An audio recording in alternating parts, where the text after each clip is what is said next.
Manipur ki political leaders ingi marakta biren sing silaningbagi wakalon lagi se maram se pasana mayam na kangan mamsang BJP ki side gi BJP ki hojik pali balengak sida hojik ki mi kun haigera trampan haigera makoina prime minister da irang loisan biyo ana taksalle hai je hairi ba pochi ngarangan kuki gi MLA singa nagagi MLA nagagi legislature singa faminaraga wari sanawa matungda tholokpa potnina mahoigi oiba peace prognaba masagi oiba initiative to karino haibatusu prajada khangan mamchange Manipur gi mas MLA kunna tramapan natraga kunsina chithi iraga prime minister da akoi gi lebak ki irang se loisalan biro ena makoina hairibo poche masagi phirep akoi Manipur da irang se loisan ba matamda akoi gi oiba sigi territorial council se akoi object tawni natraga Manipur gi integrity kayan bearoi natraga akoi gi tribal jingda moi gi pen da je sumaina empower to view gaina moina hairu bai mahota Delhi da muka moina akoi gi government gi leiriba government gi dignity and integrity se akoi dignity and integrity leitre noina tawga solve to bidra ding amaroi haibagi mong da chatpase yam phato pone hose leadership sinbagi wapam je ko akoi gi kamai to ge da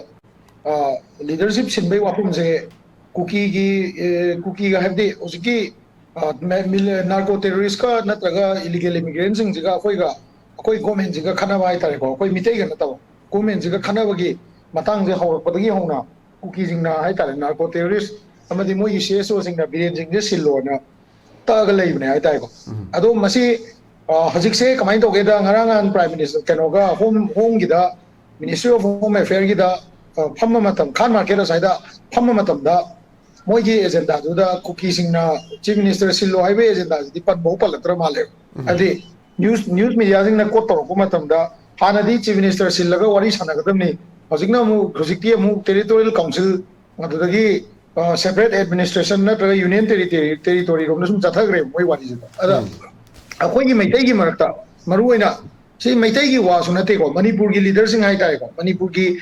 political leaders ingi marakta biren sing silaningbagi wakalon lagi se maram se pasana mayam na kangan mamsang he moina ati kaino hai da moi gi tag of war man ma sum tawraga di praja gi wakalon da lagi se hojik se kayani ko akoi gi sida peace talk tawriba adagi atai khungai ba mayam sida kayani akoi gi mana biren sing gi voice viral ga chatkiba adagi magna jagi aramba isi moina kano tawni support government gi support ni gaina haiba adagi atai maitai lipun gi matang daga moina mayam gi leiba concept sing se ko sigi sing se kano sina sarkar sina fazana clarify tawga fazana kano to bangam ba praja da convince to bangam ba magi mathaw matai ba praja da ngai akoina MLA mayam sina akoi gi thengnari ba lan mayam sigi marakta khun ngakchari ba ichil naw mayam sigi kano gi moi gi hujik lai reba lanjil loirak pada loisala ko sida moi gi status se kari oidoino haibaje khana bagi mahuta ngasai leadership munna bagi rom da chakhi bujidi yam phajada poram di oiba hoi adubu kano se present leader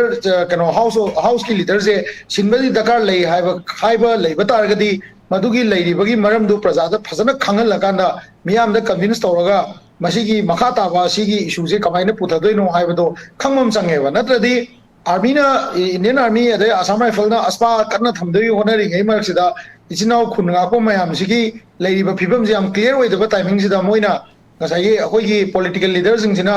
khun kano se akoi gi chief minister gi phamje ma singadabni haibaje adugi oiba yam clarity ema adagi akoi ichinaw mayam se kari status ta thambidoino karamba condition da moina akoi gi adi phaba punba amadi ngasai gi lanjigi namada war horubagi kuki singna blame tawri mayam ji thengnabagi formula je kaino haibje miyam da khangandana leadership sinbagi romda yam kanna sangjan mujidi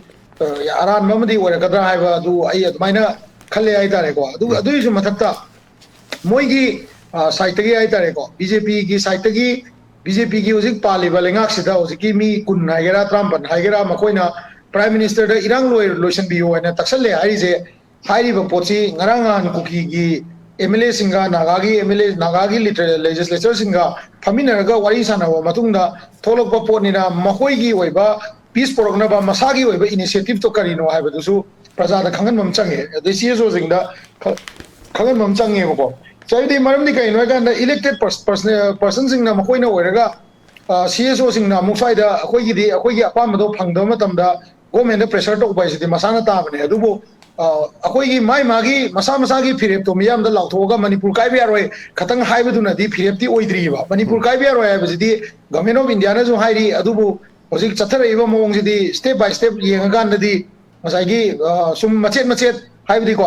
state ꯃꯅꯨꯡꯗ state divide ꯇꯧꯈꯤꯕ ꯏꯀꯣꯅꯣꯃꯤꯗ divide ꯇꯧꯈꯤꯕ ꯁꯨꯃꯥꯏꯅ ꯂꯥꯛꯄ ꯌꯥꯕꯒꯤ ꯃꯑꯣꯡ ꯂꯩꯕꯁꯦ ꯃꯣꯏꯒꯤ ꯑꯣꯏꯕ ꯃꯁꯥ ꯃꯁꯥꯒꯤ ꯐꯤꯔꯦꯞꯇꯣ ꯃꯤꯌꯥꯝꯗ ꯀꯟꯚꯤꯟꯁ ꯇꯧꯔ ꯃꯇꯨꯡꯗ ꯂꯤꯗꯔꯁꯤꯞꯁꯦ ꯁꯤꯜꯂꯒꯗꯤ ꯁꯨꯃꯥꯏꯅ ꯑꯣꯏꯔꯛꯀꯅꯤ ꯁꯨꯃꯥꯏꯅ ꯇꯧꯅꯤ ꯑꯗꯨꯒ ꯑꯩꯈꯣꯏꯒꯤ ꯈꯨꯟ ꯉꯥꯛꯄ ꯏꯆꯤꯟ ꯏꯅꯥꯎ ꯃꯌꯥꯝ ꯑꯃ ꯂꯩꯔꯤꯕ ꯂꯥꯟꯁꯤꯗ ꯌꯥꯎꯔꯤꯕ ꯃꯌꯥꯝꯁꯤꯒꯤ ꯁ꯭ꯇꯦꯇꯁꯁꯤꯅ ꯑꯩꯈꯣꯏꯅ ꯁꯨꯃꯥꯏꯅ ꯊꯝꯒꯅꯤ ꯍꯥꯏꯕꯗꯣ ꯃꯣꯏꯒꯤ ꯑꯣꯏꯕ ꯐꯤꯔꯦꯞ ꯑꯃ ꯍꯥꯟꯅ ꯃꯌꯥꯝꯗ ꯈꯪꯍꯟꯕꯅ ꯆꯨꯝꯒꯅꯤ ꯑꯗꯨꯒꯤ ꯃꯃꯥꯡꯗ ꯂꯤꯗꯔꯁꯤꯞꯇ ꯌꯥꯝ ꯀꯟꯅ ꯆꯪꯁꯤꯟꯕꯁꯦ ꯃꯁꯤ ꯌꯥꯝ ꯐꯕ ꯑꯣꯏꯔꯣꯏ ꯍꯣꯏ ꯁꯤꯟꯕꯒꯤ ꯗꯔꯀꯥꯔ ꯂꯩꯕ ꯇꯥꯔꯒꯗꯤ ꯁꯤꯟꯕꯁꯤꯅ ꯍꯦꯟꯅ ꯑꯐꯕ ꯄꯨꯔꯛꯀꯅꯤ ꯍꯥꯏ ꯇꯥꯔꯗꯤ ꯃꯗꯨꯁꯨ ꯃꯌꯥꯝꯗ ꯈꯪꯍꯟꯕ ꯑꯃ ꯆꯪꯉꯦ ꯑꯗꯨꯃꯥꯏꯅ ꯇꯧꯖꯩ government of Indian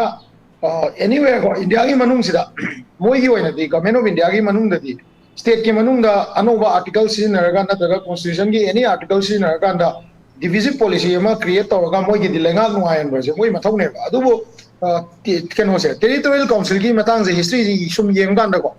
boro territorial council se nawai boro mayam gi sakhona ba sem gi ba territorial council ma koi ba tar ga jo hojik state oina demand to kalai sine ba ko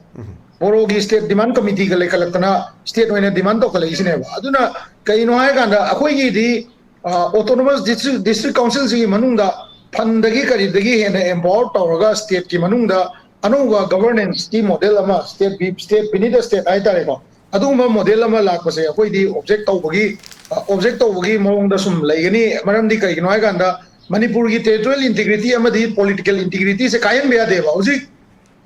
yengo haziki sigi bamangda akoi pau nei na da hai du ne ko Manipur ki mas MLA kunna tramapan natraga kunsina chithi iraga prime minister da akoi gi lebak ki irang se loisalan biro ena makoina hai bo pose masagi phirep akoi Manipur da irang se loisan ba matam da akoi gi oiba sigi territorial council se akoi object tawni natraga Manipur ki integrity kayan be aroi natraga akoi gi tribal jing da moi gi pen da je sumaina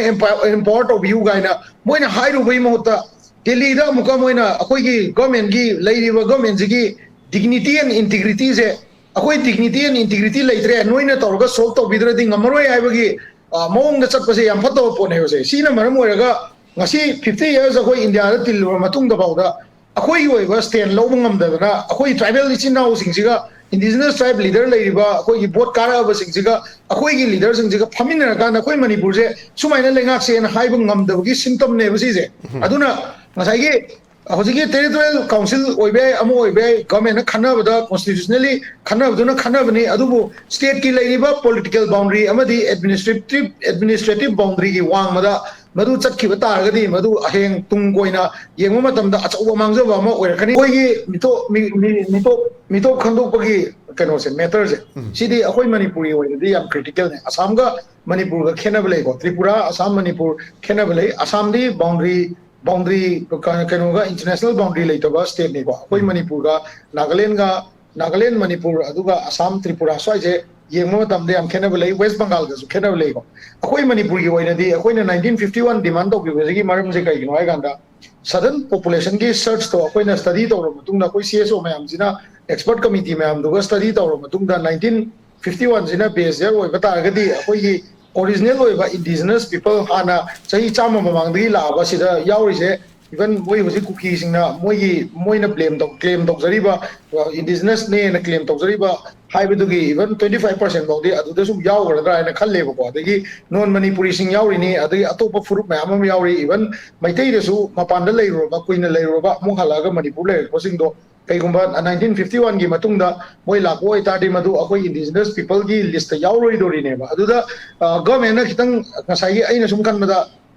government na tribal gi minister sing adagi MLA sing adagi cabinet phama matam na mase khitang relax tawba yana ba 1961 tawse na sinbo oirmodo male ba adugi mathakta su ngasai gi Manipur gi oinadi population surge yam banina aduga akoi gi economy de su yam chauna impact pi ai tare si je ko samna da village sajanaba mayam lei basina hayang PMJP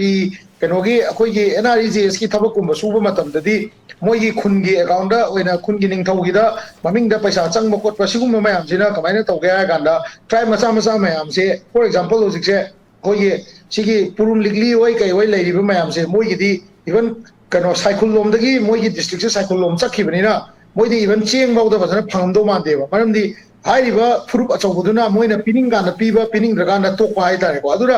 indigenous people सिंजे population याम खलकवा group सिंजिना मोइना मोइगी दा victim होयगाना indigenous people की ओइबा हक सिंजे फंगबा ngamdabagi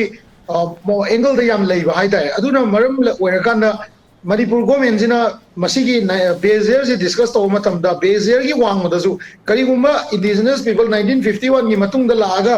लैरमबा मीसिंग लैबा तारगदी मदुदा पॉलिटिकल केनो हाइतारे अथॉरिटी हाइदि इलेक्शन दा वोट थादबा खोतबा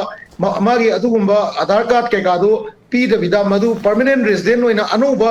आईडी एम सेम कादा मखोइदा करी पीबी आई कमाइन तौबा यागे हाइबदो होय स्टेट की होइनादि अदुबो योंना खनाबा लैरिनेबा अदुना अखोइगी स्टेट की होइनादि एज अ कहतारेको सीएसओ की लीडर अमा होइना अखोइगी 1951 दुदा हजिकसो अदुम आईएलपी होय कई होय मयामजे state अदुम लैरि अदुगा ngsaigi government na push torpa 1961 sisu adum khanaba yaba khanaraganda tawba yaba mong leiba targadi madusu sarkar na tawjagadi akoi indigenous tribes sing na madu baudi ya ya dai khanaraga madugi consensus ama yana ba ma propom changi